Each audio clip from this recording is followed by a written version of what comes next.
es una de las grandes epopeyas cinematográficas.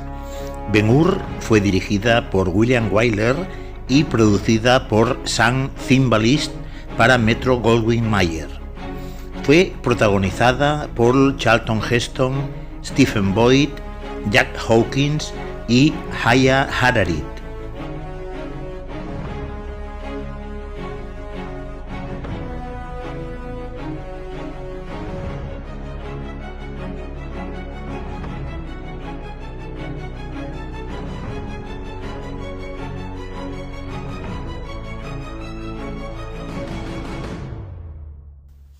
Nunca una película había tenido un presupuesto como el de Ben-Hur, de 15 millones de dólares. El rodaje comenzó el 18 de mayo de 1958 y concluyó el 7 de enero de 1959. La preproducción tuvo lugar en los estudios de Cinecittà, en Roma. Durante un tiempo, el papel de Judah Ben-Hur en una fase primera estuvo adjudicado a Marlon Brando. El director, William Wyler, tuvo un sueldo de $350.000 y un 8% de la recaudación en taquilla. Uno de los guionistas del film fue el famoso escritor americano Gore Vidal, del que después se hablaría mucho al declarar que el odio de Messala hacia Ben-Hur era el de un amante despechado, insinuando un amor homosexual entre ambos. En el casting, Wyler escogió actores ingleses para los personajes romanos y actores norteamericanos para los papeles de judíos. Así, el acento en el idioma acentuaba las diferencias. Además de a Marlon Brando, el papel se les ofreció también a Burt Lancaster y a Paul Newman, que lo rechazaron. Kirk Douglas quiso el papel, pero llegó tarde, porque Charlton Heston acababa de firmar su contrato por $250.000 a cambio de 30 semanas de rodaje. El papel de Jesús de Nazaret fue interpretado por un cantante lírico americano llamado Claude Hitter, que no fue acreditado en el film al no decir ninguna frase. Para la batalla naval, Metro-Goldwyn-Mayer construyó un enorme tanque de agua en California, en el que colocaron 40 miniaturas de barcos romanos. También se construyeron varias galeras a tamaño real que podían navegar. Se hicieron también enormes decorados, como las calles de Jerusalén, de más de 1 kilómetro, o la villa de Quinto Arrio, con 45 fuentes. Los espectaculares decorados se remataron con el truco del matte painting. Sobre un decorado real se colocaba un vidrio pintado con el decorado restante, que era el más difícil de construir. La perspectiva de la cámara unía el real y el pintado, siguiendo un efecto muy auténtico.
Preparar la carrera de cuádrigas llevó más de un año.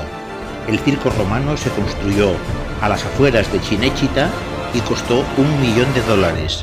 Los decorados se podían visitar y más de 5.000 personas lo hicieron.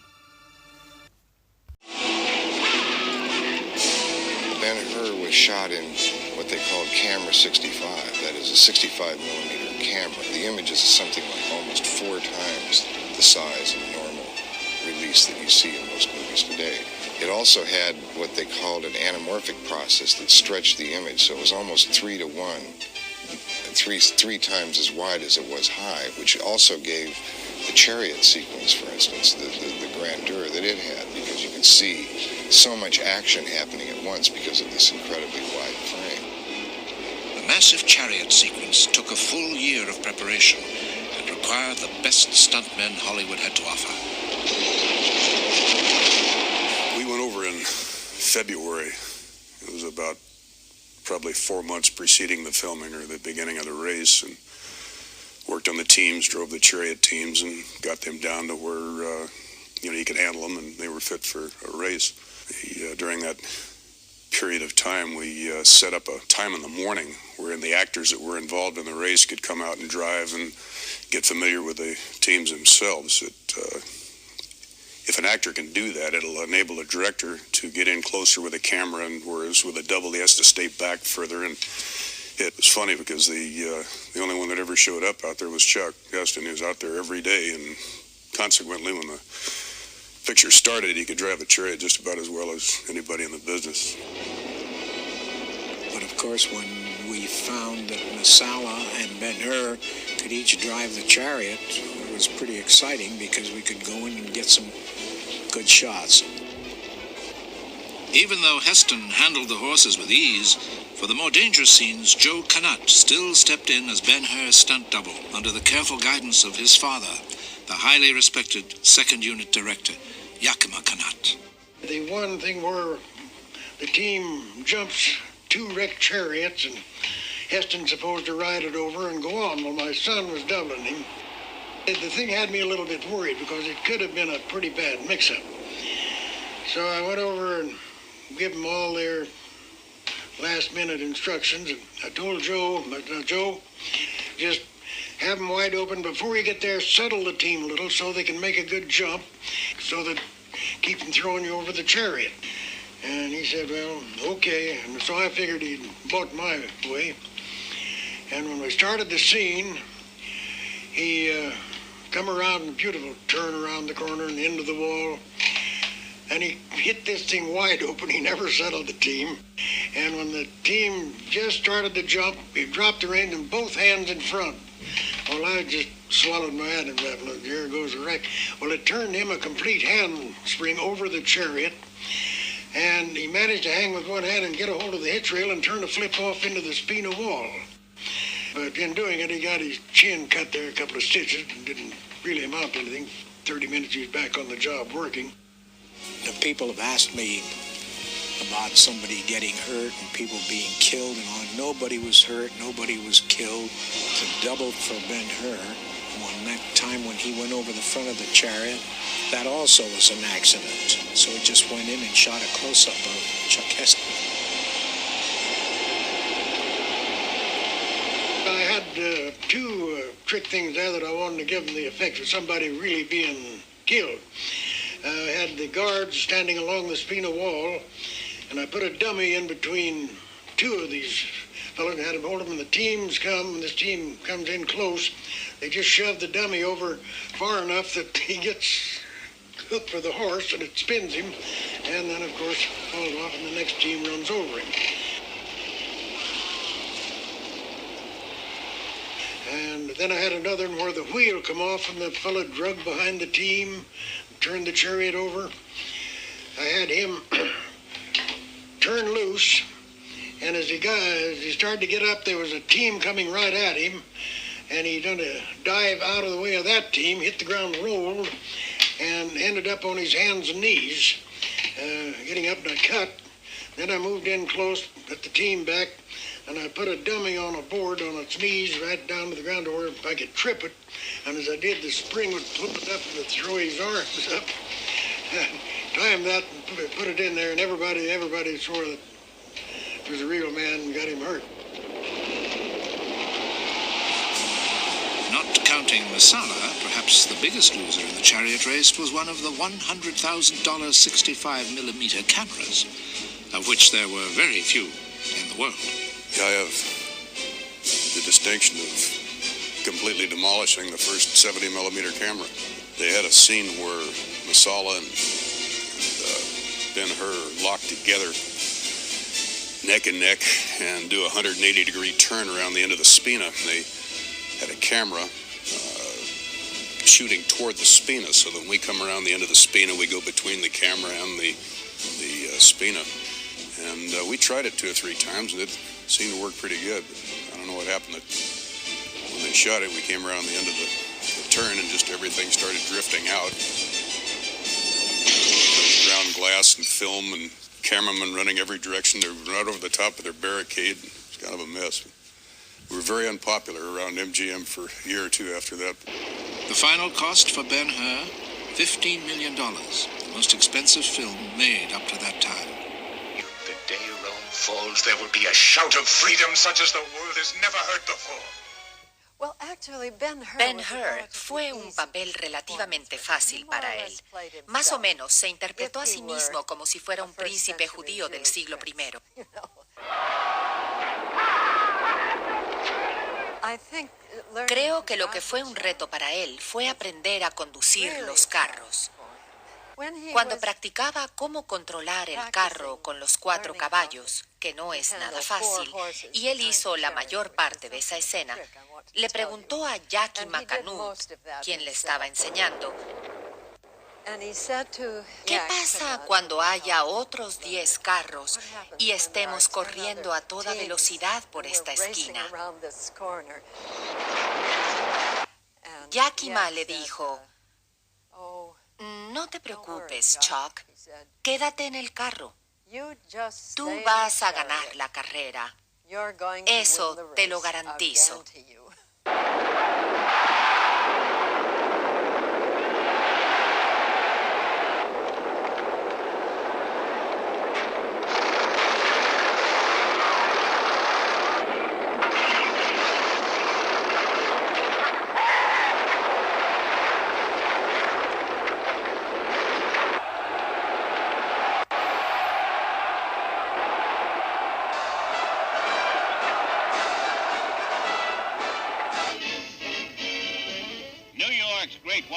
Is aglow with excitement, lights, crowds, celebrities to welcome Ben-Hur into the Low State.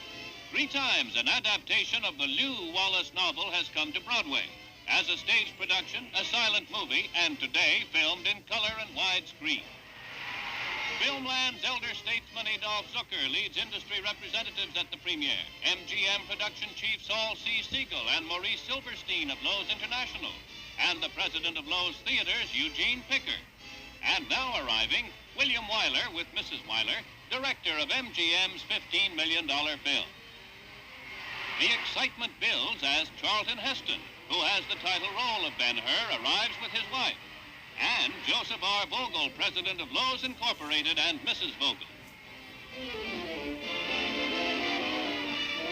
At a reception before the premiere performance, Heston is greeted by the Ben-Hur of the 1925 silent screen version, Raymond Navarro. A nostalgic touch, and Navarro looks so youthful. Charlton with Haya Hararit, Israeli actress who is cast as Esther. Martha Scott, who enacts Ben-Hur's mother, and Stephen Boyd, who portrays Masala. They join leaders of the entertainment, business, and social worlds for this debut of the film, which is acclaimed a blockbuster, and to which the motion picture industry and the exhibitor point with pride. Ben-Hur comes alive on Hollywood premiere of the production to which the film capital points with pride. Ben-Hur opening at the Egyptian Theater. First night proceeds going to the scholarship fund of the USC Medical School. Director William Wyler and MGM studio head Saul C. Siegel attend this follow-up to the world premiere held at the Low State in New York City. Charlton Heston, who plays the title role, and Israeli actress Haya Hararit, cast as Esther, delight onlookers. Hollywood columnist Luella Parsons with songwriter Jimmy McHugh. And arriving now with her escort is the lovely Debbie Reynolds. Clark Gable with his wife. The $15 million classic is being acclaimed everywhere, and Filmland's own family shares the eagerness to see it. Tony Randall also is among the named stars who attend the premiere. The famous General Lew Wallace novel of the people and times of the Christ comes to the screen with richness and dignity. It's already proclaimed as the entertainment experience of a lifetime. He was master of the spectacle, and spectacle was Hollywood's cup of tea, from the San Francisco earthquake to William Wyler's chariot race. This particular point that we were talking about was here. Is this the same sort of stuff? Well, we'd have to depend upon the sun, don't you see? In the mornings, did you do that? You depended upon the sun, didn't you? In the morning, we shoot this side. And Excuse me just a second, Mr. Bush. We were just sort of sitting here discussing our mutual interest in chariot racing. The reason why this is so is because we have all at one point or another appeared in a production of Ben-Hur. My name is Stephen Boyd, and I play Masala in the present production of Ben-Hur. And one of the sort of things that we were discussing was the dangerous aspect and the excitement and all the rest of it in chariot racing. On the dangerous side, there was one particular point where I had to be dragged, and the company very kindly made a sort of a steel contraption that would give me some sort of protection around my stomach. And they naturally did a dry run on this just to see whether or not it would work or not. And I was down at the other end of the track, and I saw them go up on this dry run, and it looked all right to me, but when they got to the other end of it, they stopped, and they all got around, and they seemed like they were having a conference. So I wondered what was going on, and finally the young Italian doctor who was there came walking down to me, and he said, "Steve, you want to die? Go die." Now it is my pleasure and privilege to introduce to you Francis X. Bushman, who played Masala in the original film version of Ben-Hur. Mr. Bushman was just telling me that he too found some difficulties with the chariot race. I should say wrecks every day and horses killed. But you know that one incident sticks in my mind. They were taking a close-up with me, showing all the other chariots in the rear, don't you know? They had a racing car right in front of me. They had two cameras on the platform. And right behind me was a chariot, you understand, coming right at me. And down here was an Englishman, one of the assistant directors. He was directing the other chariots. And over here was a little Italian with a bucket of volcanic dust. And he threw the dust down, you know, because we had no horses up here. Well, all of a sudden, the motor missed. Just enough to stay me a little bit. And these horses were all on my chariot. And here was this single tree with this big lion's head on it, right in this Englishman's face. And I have just looked around. I knew the horses' faces were right there, and I sliced around with my whip, caught all four across their faces, and, of course, saved his life. So when we got around and stopped, the Italian, he flew, he ran. We never saw him again. And the Englishman said to me, "Quite close, wasn't it?" Well, you know, I admired that fellow so much that I had him brought over here, and I suppose he's still here. And now, here was my opponent in the other Ben-Hur, Ben-Hur himself, the one who ruined me for life, Raymond Navarro. Thank you. I certainly remember that, but I also remember something else that happened to me during the filming of it.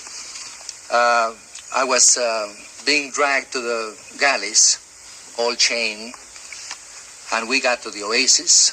I was extremely thirsty and rushed to get some water. And a Roman soldier picked me by the hair and threw me right back.